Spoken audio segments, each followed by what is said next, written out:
Hotties, I'm Brooklyn. And I'm Aniyah, and welcome to the Hotmess Hotline. We're two 20-something Scorpios born on the same day, October 29th. Double the trouble, double the chaos, and double the receipts. This is the hotline you call when you're tired of pretending like you got it all together. Because guess what? We're figuring it out in real time. Life in your 20s is cute until rent's due, your ex is texting you, I miss us, and your job is just draining your soul. We're here for the hot messes, the healing, the highs, the lows, and everything in between. We'll talk friendship fallout, sneaky links, birthday breakdowns, and why growing up is kind of a scam. It's giving therapy, but more fun and fewer copays. So whether you're crying in your car, overthinking a text, or just need someone who gets it, this hotline is for you. Hotmess Hotline, tap in or tap out. All I had to say. We asked y'all to drop questions, confessions, and straight up chaos, and baby, y'all did not disappoint. First off, some of y'all need help. Some of y'all need to be in jail. But it's okay. This is what we're here to talk about. This is the Hotmess Hotline, so it's only right we answer the wildest questions on mic.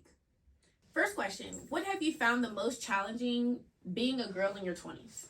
I'll say there's a high expectation from when that teen is dropped off your age. Like, you're like, oh, I'm not a teenager anymore. I shouldn't be doing these certain things. I shouldn't be doing these certain things anymore. But I still feel like a teen. Like, I don't feel no different from when I was 19 versus when I'm 20. But there's such a high expectation on being 20 or in your 20s. Yeah, I agree. I feel like being 20 is like being 19 2.0, but you're just Literally. not a teenager no more. Literally. Until you turn 21, and then it's like, oh. Yeah, there's no gap. Like, when you're 16, okay, that's a big birthday.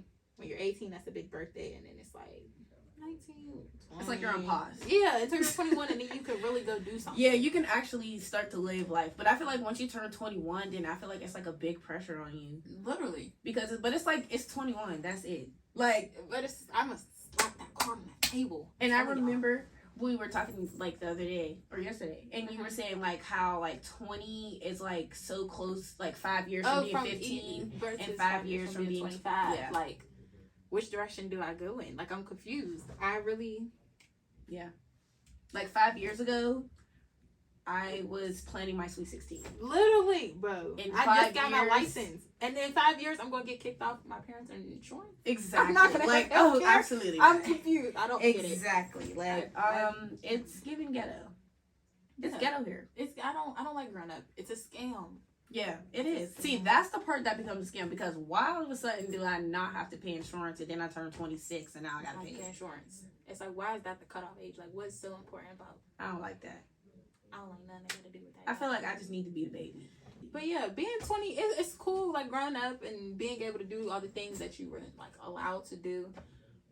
But this is just the beginning. Like, just being 20 and it's already ghetto. Mm-hmm. We got 9 more years in this age group, and I don't know what I'm doing. Exactly. I'm so confused. There's no like rule book, so it's like when you get grown, it's like, all right. Like, I was never one of those kids that actually was screaming like, yeah, I can't wait to turn 18. I can't wait to turn 21 because. For what? What? Never. For what? That sounds like bills. That sounds like a hard. That sounds like responsibilities. That really just sounds like something I don't want no parts in, and somehow I have parts in it. No, I'm tired of this, Grandpa. For real. That's too damn bad. But, you know, we're never getting it all together because it's like, oh, I just got traumatized. I just got.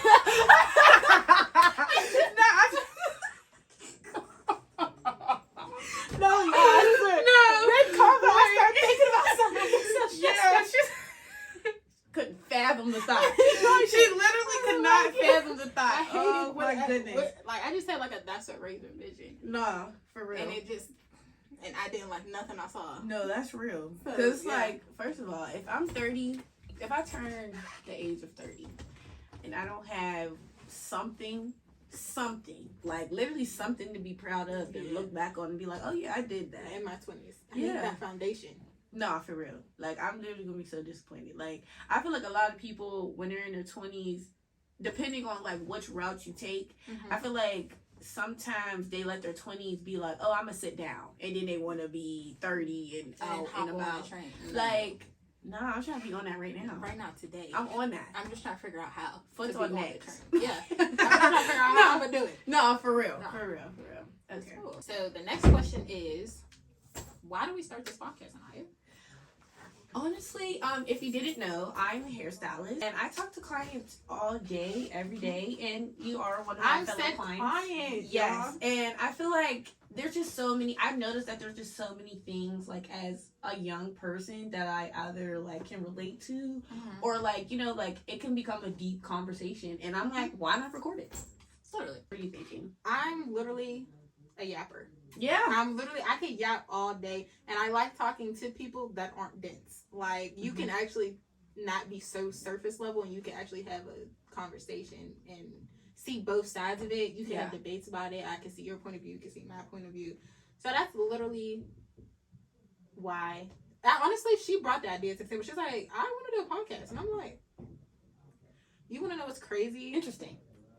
We could do that, actually. Yeah. Let's actually do that. Let's put the pen to the paper. Yeah, let's actually write and get this started. But we've had this idea for like a month now. A month or two. I mean, but that's actually impressive though, because a lot of people like have the idea and they never actually get it out the group chat.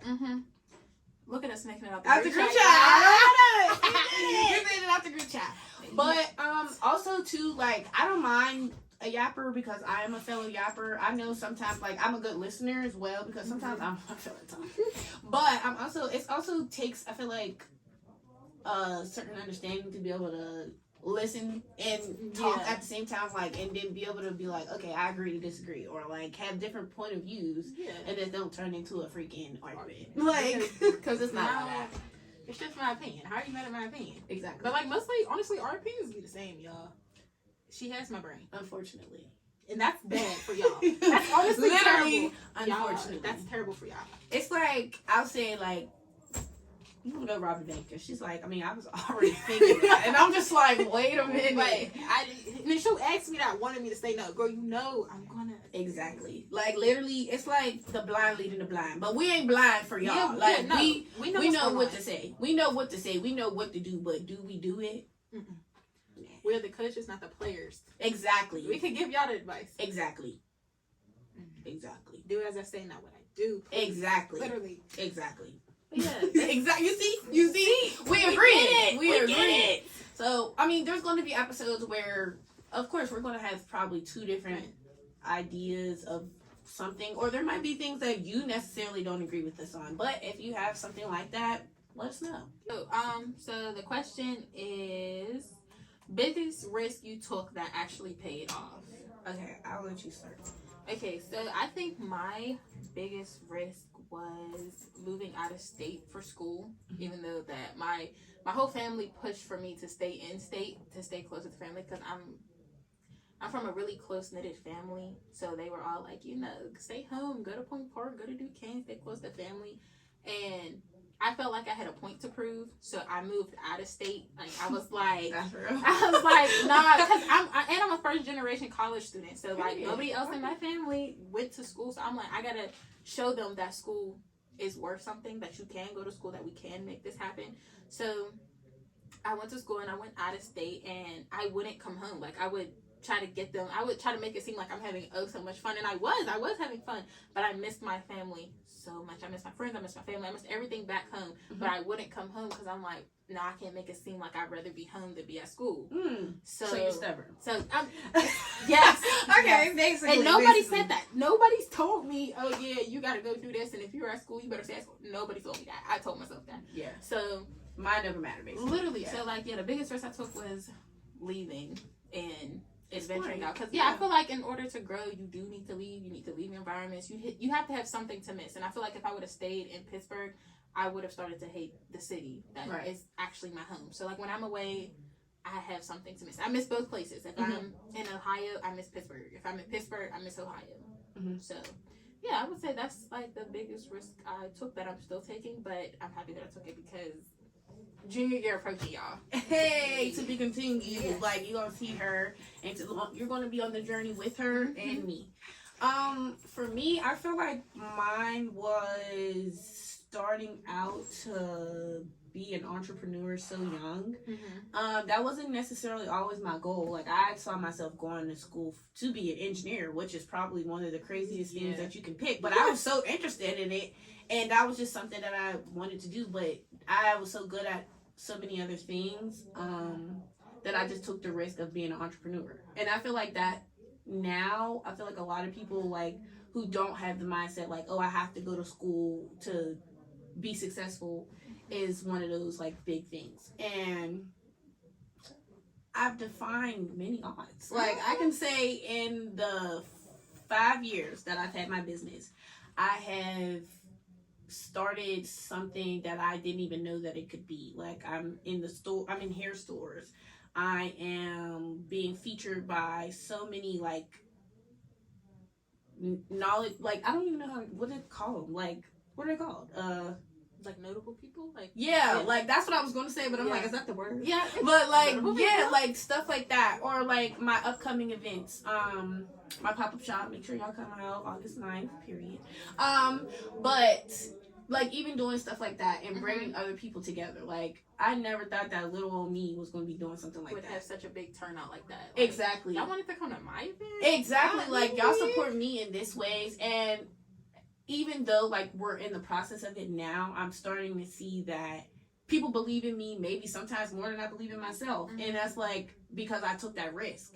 And I think people acknowledge that I'm taking a risk and that it's actually paying off. Like, and sometimes I get in my feels. I be like, am I doing this right? Because there's literally no freaking blueprint. Blueprint. There's no blueprint to like what the level of success that you can reach in however much time. You just gotta have like the strive for it. Literally. You'll see it.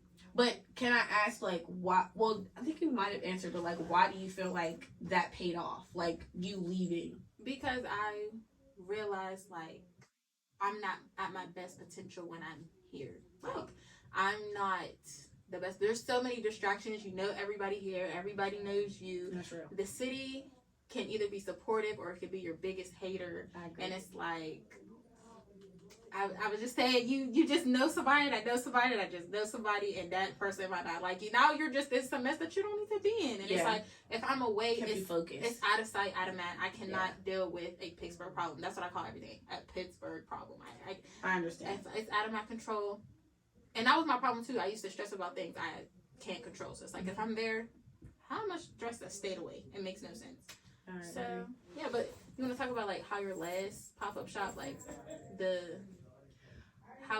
how it started and what I did? Yeah, like why it was so like, oh yeah, I need to do another one because so I just decided to have a pop-up shop, and I gave myself a 30-day deadline. Honestly, I felt like I had to give myself a deadline to that degree because I had no choice but to constantly promote and constantly reach out to people and constantly try to do something to put into one project.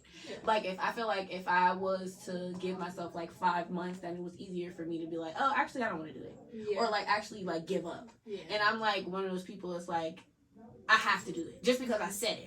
I'm going to do it now because I said I was.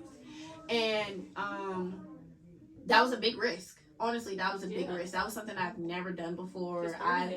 Girl, literally. Like, I literally gave myself 30 days. Like, my event was March 15th. I didn't make the first initial post even saying that I was having the event until February 15th. Like, literally. Because I wanted to do it the month prior. And I kind of, like, psyched myself out of it. But that's what taking that risk is. Yeah. Totally. It's like just putting your mind to it and sticking to it. So I knew, like, if I gave myself too much time, then I would have gave myself space to spiral out. And then I'm just like, nah. And honestly, I did like maybe 85% of it on my own because I wanted to see that I could. And it turned out very, very well. I had over 15 vendors. I think we had about 18 to 20 vendors total. There was a bar, there was a fashion show. I had over 30 models. 30 models, between 5 to 6 brands. There was a food vendor, and it was an all-day event. And there was literally people there from the beginning to the end. Remember, we take calls, not accountability. So until next time, thank you for calling the Hotmess Hotline. We hanging up.